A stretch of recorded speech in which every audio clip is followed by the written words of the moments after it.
Hello, everyone. It's been about a week since I uploaded my last video. I've been working feverishly on the book, and I really want to get it done as soon as I can. But I have been posting articles every single day, sometimes two at a time, on sheddingoftheego.com, my website. And I do want to make a quick video. There's going to be new content coming soon. I have a big video in the works coming up, but I do want to address a certain controversy surrounding an article, my most controversial article. Now, this is an article by an author by the name of Jive Turkey, and he wrote an article talking about Bobby Knight, who was a basketball coach who got into some trouble. Well, you can go read the article, but it's basically it talks about how the quote alpha male is an endangered species in our society and that men aren't allowed to be masculine, and it says some pretty controversial things. And when I posted it, people rightly, I think, called out some of those, or at least disagreed with some of those controversial things, and I'm going to address that controversy here. Now, again, this is one of my most debated and commented on articles, and it's from a author named Jive Turkey, who has had other very excellent submissions that I value very much. And again, this article I disagree with on many, many levels. But I did decide to post it anyway, despite my deep disagreements with some of the content. And so we're going to go into detail as to why here. So first, we're going to start with some of the parts that I found particularly disagreeable. This is a quote here. He says, quote, "I guess the point that I'm trying to make is that alpha males with high testosterone levels aren't always the most pleasant people to be around. They are hard-headed, judgmental, uncompromising, self-worshipping a-holes at times.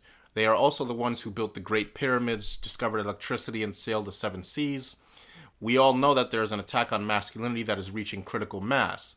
Men have always been forced to suppress their emotions. Men can't cry when they're sad or when they're happy, for that matter. Men can't show weakness.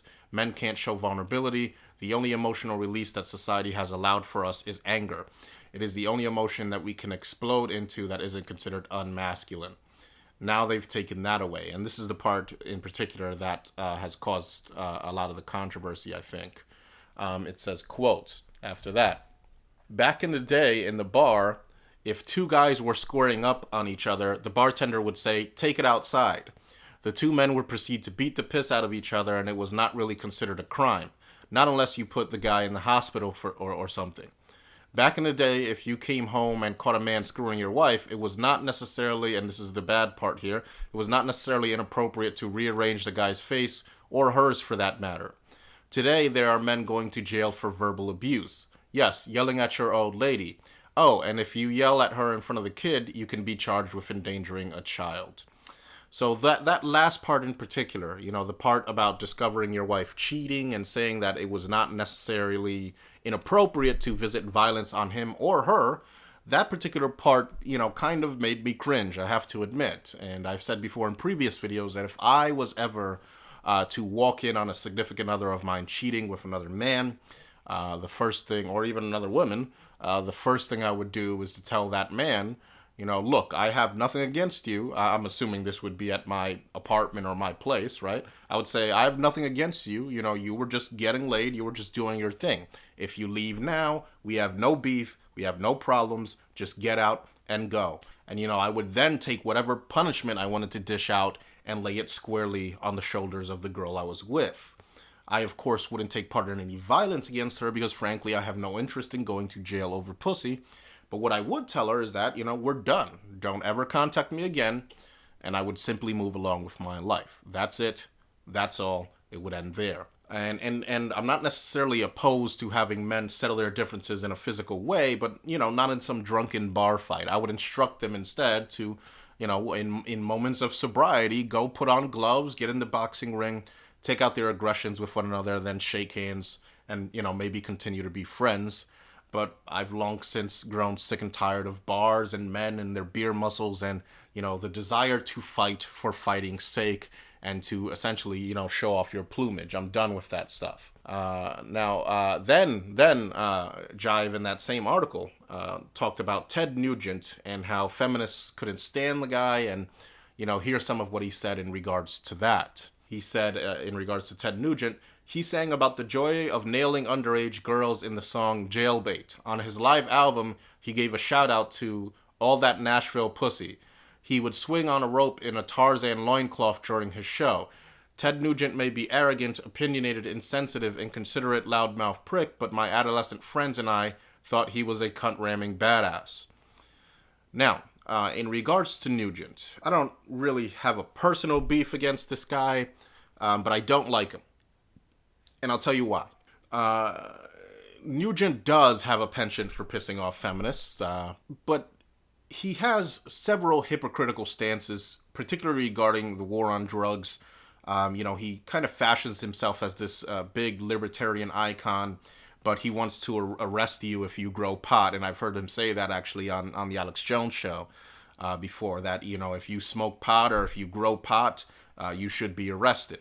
So he's more than happy to involve the government when government force when you want to essentially smoke a plant. But that's not even the real thing that really gets to me. I've seen Nugent make interviews that said that, pedophiles should be shot. And while I, of course, do not condone pedophilia in any way, I also think that everybody is entitled to, their day in court, right? And I think that it's kind of hypocritical when he has this stance regarding, men or women having sex with underage people, right? A pedophile, as he calls it. I mean, I'm assuming he's talking about very young children. He has this belief where pedophiles should be shot, according to him. But in a video that I'm going to include in the description box, Nugent himself admits to one of numerous underage liaisons with girls much, much younger than him, below the legal age of consent. So much so that the parents of one of the girls that he was involved with had to sign a consent form making him her legal guardian. And I'm sure there's plenty of feminists out there and, plenty of people out there who would say, well, look, he's being a pedophile too. Now, of course, Ted Nugent was targeting underage girls and all that, but they weren't children. They weren't young children. So there is a distinction there to be made. But in this video, in this VH1 documentary that I'm going to include in the description box, when they ask him about his penchant for underage, young girls, he says, well, it's better that they get with me instead of some, high school drug-addicted, drug-infested loser or something like that. And ever since then, I haven't liked Ted Nugent because, it's okay for you because you have money or you make music to get with a 17-year-old girl, but it's not okay with a high school student to get with a high school girl. I never understood that. And I never really liked the guy, to be honest. That's all besides the point.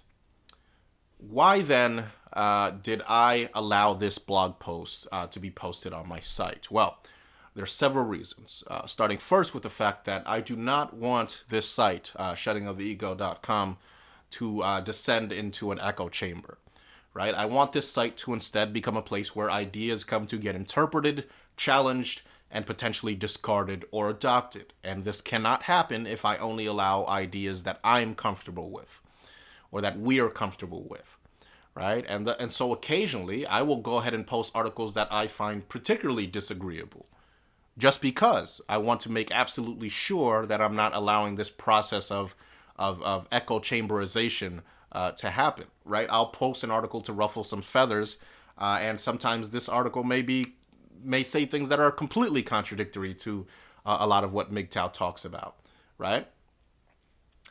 But this, gentlemen, I think, is how ideas become better ideas, through testing, through challenge.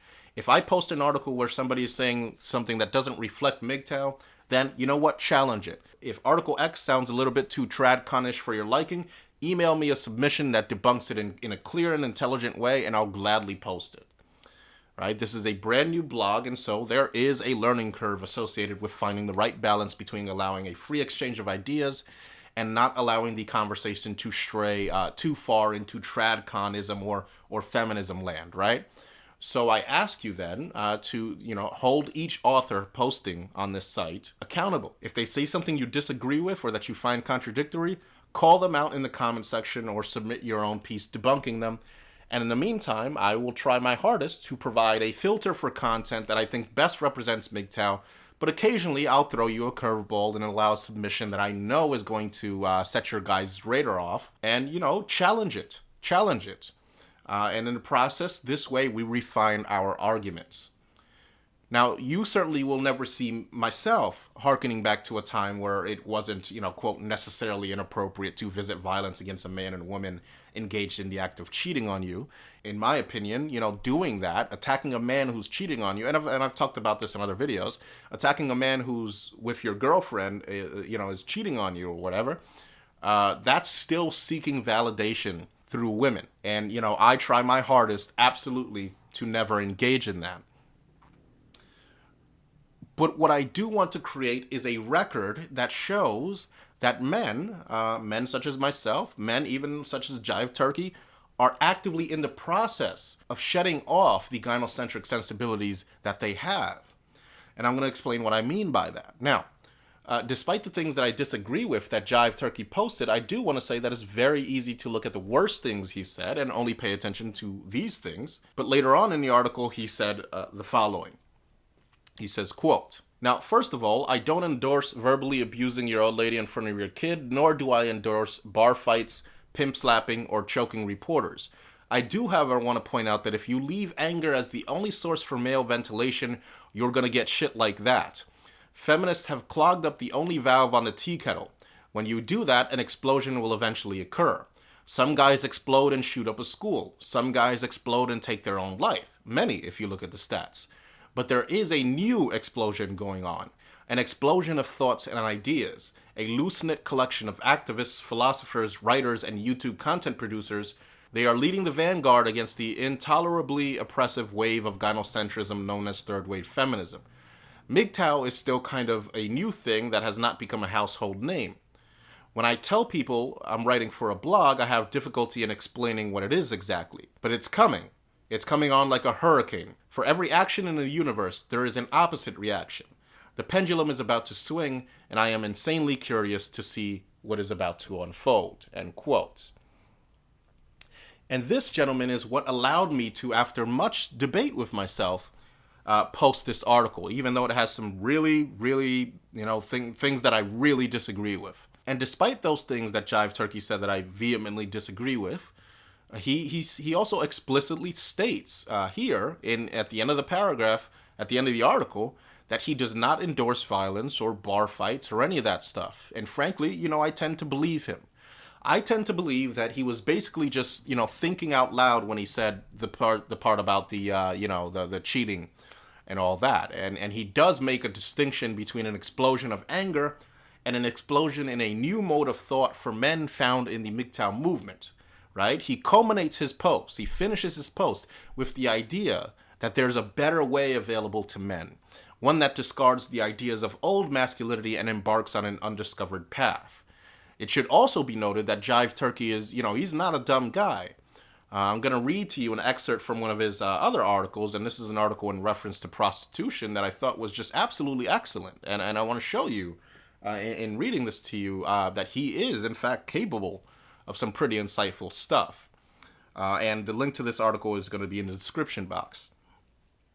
Now, in this article, he said, quote, and bear with me here, this is kind of lengthy, but I do want you guys to see what he writes about here. He says, quote, "Pussy, just like any other commodity, can be sold on the open market to the highest bidder.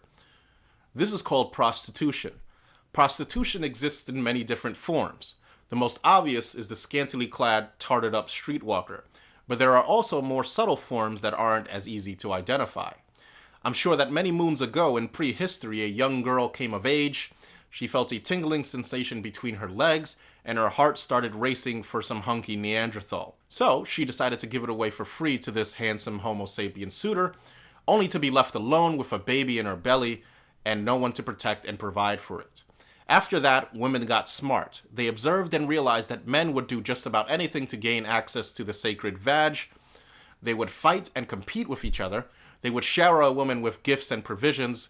With their knack for mathematics and engineering and architecture, they were even willing to go as far as building a safe haven for women to raise their children, as well as provide perpetual protection and provision, and voila, civilization was born. Women were now able to sell their precious commodity to the man who not only possessed the most dominant, high-quality DNA, but was most able to provide the highest level of comfort and security. Women soon realized that if they hoarded their commodity and created artificial scarcity, the market value would shoot up through the roof, and they could raise the bar even higher in terms of what they were able to demand from men, and thus traditionalism was born. Women, in essence, got together collectively and formed a union on pussy. Gone were the days of clubbing a woman over the head and dragging her back to your cave. Now there were hoops to jump through, and sacrifices to be made, and torment to endure, and commitments to be honored. Women were collectively holding the pussy for ransom and wouldn't even let you sniff it unless you courted her, wined her and dined her, and bought her gifts and jewelry, and serenaded her, or professed your undying love, and eventually got down on one knee and begged for her hand in marriage. Women had it all: protection, provision, privilege, prominence, power, choice, shoes, and an endless supply of knickknacks for the dining room table. And then came the whores. In a union, we have what is known as collective bargaining. The oppressed working class goes on strike and refuses to work. Product doesn't go out, company goes under. Negotiations are done, demands are made, a deal is struck, production then carries on. The working class is holding their labor for ransom and demanding a higher price for it. This tactic is very effective until you get the scabs. The scabs are people who are willing to underbid the union and work for much cheaper wages. This compromises the bargaining power of the union. Unions have been known to resort to egregious acts of violence and coercion against the scabs. The very power of the union depends on its power to eliminate or greatly reduce the number of scabs. Now, if you think of traditionalism as a union of females holding an essential commodity for ransom, then the whores are the scabs. Women use sex as a weapon. They are able to demand labor, resources, and loyalty in exchange for pussy as a payment and reward. If the woman does not feel that a man is living up to her expectations, she can withhold her gift, therefore putting the man at mercy. The sky's the limit on how high she can gouge the price of her hot, sweet love. The only thing that tempers the outrageous gynocentric demands of the pussy union are the whores. Let's say there is a man with a burning desire to copulate with a female. He may be thinking about raising a family. He may be thinking about falling in love. Or he may just want to get his ashes hauled. Maybe he just wants to do some good old-fashioned sport fucking. Whatever the case may be, he approaches several women. They all tell him the same thing. If you like it, then you'd better put a ring on it. After putting a ring on it, he will also be compelled to sign a contract making her a 50-50 partner in his corporation. At any time, the female is entitled to terminate the agreement, take the kids, the house, half of the assets, and the pussy, and move on while still demanding monthly payments to support her and the kids. He will also have to pay the lion's share of the expenses while they are together. He thinks about this and is shocked at how much he is required to give for just a little loving, touching, and squeezing. Then he meets Lorelei. Lorelei was a barely legal, long-haired beauty with big brown eyes, with points of her own sitting away, up and high. She had a wild streak and a fondness for cocaine. She must have been a mind reader. She walked right up to the confused and horny boy and said, "I'll give it to you for $50. The boy couldn't believe his ears. He could get it right there and then on the spot, and it wouldn't even cost him half a week's pay from the local Dairy Queen. He happily obliged. From then on, they would steal away every chance they could to the back room, or to the alley, or the trusty woods. He used her, she used him, but neither one cared. They were getting their share, and lo and behold, the bachelor was born. The gynocentric union of pussy known as traditionalism didn't like this arrangement at all. Men were opting out of their responsibility in favor of cheap, trouble-free sex. Some men were able to maintain a steady flow of pussy without ever committing to a woman or putting a ring on it. Some men got so good at this game that they didn't even pay for it. They were able to woo women with mesmerizing language and romantic gestures. Some would even resort to deceiving a woman, promising her the world on a silver platter in the future for pussy up front. These men came to be known as players. The union would not stand for this. Not only were a sizable demographic of men going their own way, but the husbands were contracting the whores to satisfy their sexual urges. The union no longer held a monopoly on pussy. They waged total war on the whores and put immense social pressure on the bachelors and the players. Hordes of women armed with rolling pins and pots and pans lobbied the male-controlled government to take action against the whores. Since all of the legislators had wives to go home to, they complained prostitution, and that was banned, and the penalty for violating the law was death by stoning. You see, feminists would have you believe that the persecution of whores and loose women who give it away for free is oppression from the patriarchy.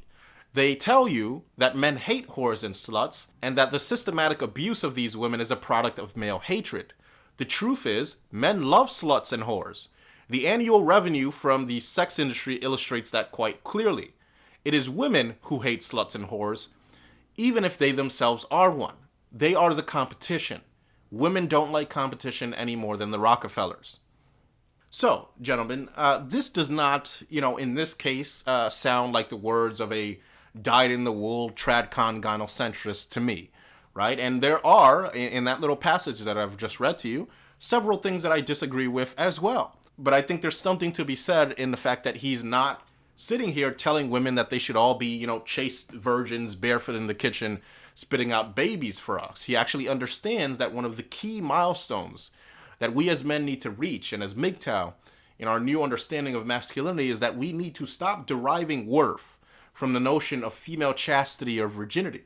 And I bring this up to show you guys that I think that Jive Turkey is, like many of us, in a process of the shedding of his gynocentrism, a process of re-understanding masculinity, and that oftentimes we can backslide, we can be wrong. We, even us MGTOW, can be gynocentric in our thought, and that what MGTOW is a moving away from that on the part of men, with other men helping other men along the way, even when we do slip up and say, sometimes blatantly gynocentric things.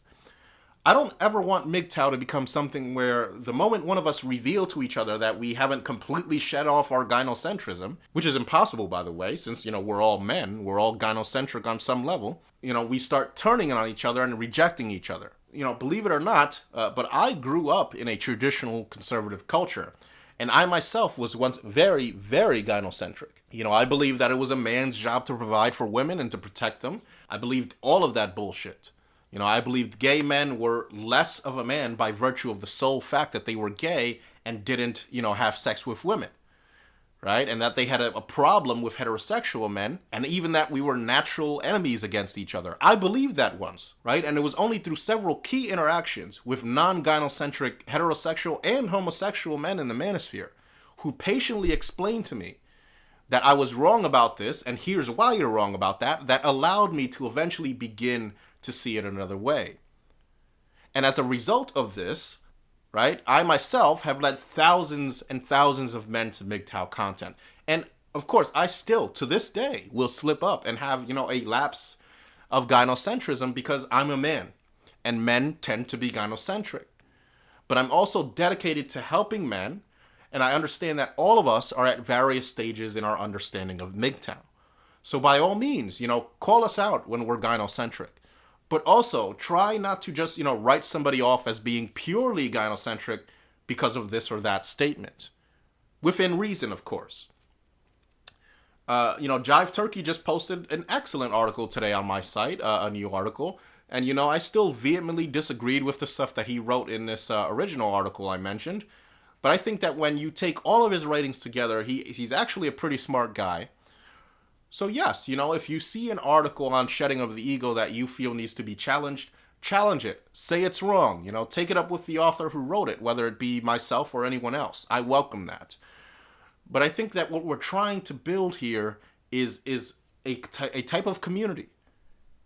And in any community, right, we practice patience with each other and try to steer our friends in the right direction, even when they may be wrong. Now, this site started its first month with a mere 15,000 page views. The next month, it got 50,000 views. This month, we will, I'm pretty much guaranteeing it, we will finish this month with over 100,000 page views.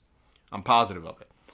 Right? So we're growing, gentlemen. This site is growing. With growth comes growing pains.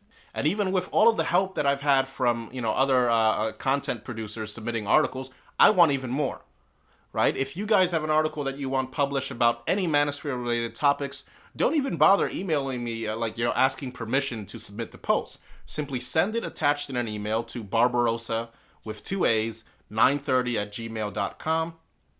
I'm going to repeat that. BARBAROSSAA930 @gmail.com, along with the title and the name you wish to, have it posted under, or your YouTube channel, or a link to your blog or whatever. And, if it's to my liking, I will post it.